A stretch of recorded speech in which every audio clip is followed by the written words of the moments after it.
ফ্যাসিবাদী সরকার লুটপাট করার জন্য নতুন করে ৬০,০০০ কোটি টাকা ছাপিয়ে বাজারে ছাড়ার কারণে মুদ্রাস্ফীতির শিকার হয়েছে দেশের মানুষ। এই অতুলনীয় মুদ্রাস্ফীতি নিয়ন্ত্রণ অন্তর্বর্তী সরকারের অন্যতম প্রধান লক্ষ্য। মুদ্রাস্ফীতি নিয়ন্ত্রণের লক্ষ্যে পলিসি সুদের হার বৃদ্ধি করে ৯% উন্নীত করা হয়েছে। মূল্যস্ফীতি থেকে সাধারণ মানুষকে সুরক্ষা দেওয়ার উদ্দেশ্যে ওএমএস খাদ্যবান্ধব কর্মসূচি সহ সুলভ মূল্যে প্রান্তিক মানুষের কাছে নিত্য প্রয়োজনীয় দ্রব্য সরবরাহ চলমান রাখা হয়েছে। মূল্যস্ফীতি মোকাবেলায় চলতি অর্থ বছরে চাল ও গম আমদানির জন্য ৫,৮০০ কোটি টাকা, আভ্যন্তরীণ সংগ্রহের জন্য ৮,৯০০ কোটি টাকা এবং খাদ্য ভর্তুকির ৩টি প্রোগ্রামের জন্য ৭,৩৬০ কোটি টাকা বরাদ্দ রাখা হয়েছে। বিভিন্ন স্টেক হোল্ডারের সাথে সভা করে মূল্যস্ফীতি নিয়ন্ত্রণের করণীয়সমূহ চিহ্নিত করা হয়েছে।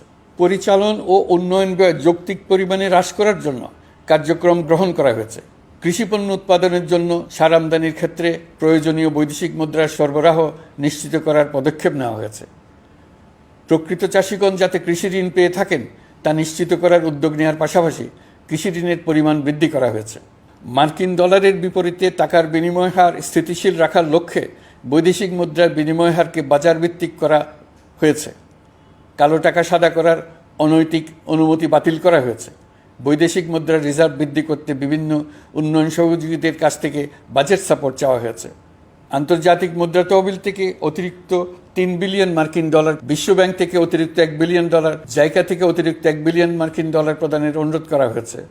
রূপপুর পারমাণবিক বিদ্যুৎ কেন্দ্র নির্মাণ প্রকল্পের অগ্রিম অর্থ পরিশোধ এবং বকেয়া পাওনা নিয়ে রাশিয়ান ফেডারেশনের সাথে অর্থ মন্ত্রণালয়ের আলোচনা চলছে। পাইপলাইনে থাকা ৪৮ বিলিয়ন মার্কিন ডলার বৈদেশিক সহায়তা ব্যবহারের উদ্যোগ নেওয়া হয়েছে। মেগা প্রকল্পের নামে লুটপাট বন্ধের পাশাপাশি স্বাস্থ্য ও শিক্ষা খাতে বরাদ্দ বৃদ্ধির পরিকল্পনা গ্রহণ করা হয়েছে। বৈদেশিক মুদ্রার রিজার্ভের উপর চাপ কমানোর লক্ষ্যে রাশিয়া এবং চীন থেকে প্রাপ্ত ঋণের সুদের হার কমানো এবং ঋণের মেয়াদ বৃদ্ধির জন্য অনুরোধ জানানো হয়েছে। সকল উন্নয়ন সহযোগীদের সাথে সম্পর্ক আরও নিবিড় করার উদ্যোগ নেওয়া হয়েছে। সকল অর্থনৈতিক সূচক এবং পরিসংখ্যানের প্রকৃত মান বা সংখ্যা প্রকাশের জন্য নির্দেশনা প্রদান করা হয়েছে। জিডিপি, মূল্যস্ফীতি ইত্যাদি সঠিক উপাত্ত সংগ্রহ, প্রাক্কলন ও প্রকাশের জন্য নির্দেশনা দেওয়া হয়েছে। জাতীয় রাজস্ব বোর্ড এবং অর্থ বিভাগের রাজস্ব আয় সম্পর্কিত উপাত্তের মধ্যে পার্থক্য নিরসনে উদ্যোগ নেওয়া হয়েছে। প্রকৃত রপ্তানি আয় নিরূপণ এবং প্রকাশের নির্দেশনা দেওয়া হয়েছে। জাতীয় রাজস্ব বোর্ডের অটোমাইজেশনের লক্ষ্যে পরিকল্পনা গ্রহণ করা হয়েছে। পুঁজিবাজারকে স্বাভাবিক ধারায় ফিরিয়ে আনতে সিকিউরিটি এক্সচেঞ্জ কমিশন পুনর্গঠন করা হয়েছে। নিত্য প্রয়োজনীয় পণ্য সামগ্রীর সরবরাহ স্বাভাবিক রাখার নিমিত্তে ব্যবসায়ী, শিল্প মালিক ও ব্যবসায়ী সংগঠনের সাথে সভা করা হচ্ছে এবং তাদের মতামতের ভিত্তিতে বিভিন্ন ব্যবস্থা গ্রহণ করা হচ্ছে। বিদ্যমান মজুদ ও ঘাটতি মূল্যায়ন করে ভবিষ্যৎ চাহিদা পর্যালোচনা করে স্থানীয় উৎপাদন বৃদ্ধির পাশাপাশি আমদানি পর্যায়ে বিভিন্ন জটিলতা দূরীকরণ, বন্দর ও বড় মোকামসহ পরিবহন ব্যবস্থার বিভিন্ন সমস্যা সমাধানে সংশ্লিষ্ট সকল মন্ত্রণালয়, দপ্তর, বিভাগকে প্রয়োজনীয় নির্দেশ দেওয়া হয়েছে। এই জন্য তেল, চিনি, ডিম ও মাংস উৎপাদনকারী বৃহৎ প্রতিষ্ঠানসমূহের সাথে সভা ও মতবিনিময় করা হচ্ছে।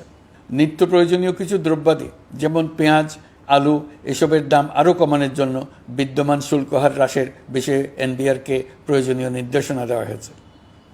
ইতোমধ্যে এনবিআর পেঁয়াজ, আলু ও কতিপয় কীটনাশকের ক্ষেত্রে আমদানি শুল্ক হ্রাস এবং ক্ষেত্র বিশেষে রেগুলেটরি শুল্ক প্রত্যাহার করে এসআরও জারি করেছে। নিম্ন আয়ের ১ কোটি পরিবারকে টিসিবির মাধ্যমে হ্রাসকৃত মূল্যে কিছু পণ্য যেমন পরিবার প্রতি চাল মাসে ৫ কেজি, সয়াবিন তেল মাসে ২ কেজি, মসুর ডাল মাসে ২ কেজি দেওয়া হচ্ছে।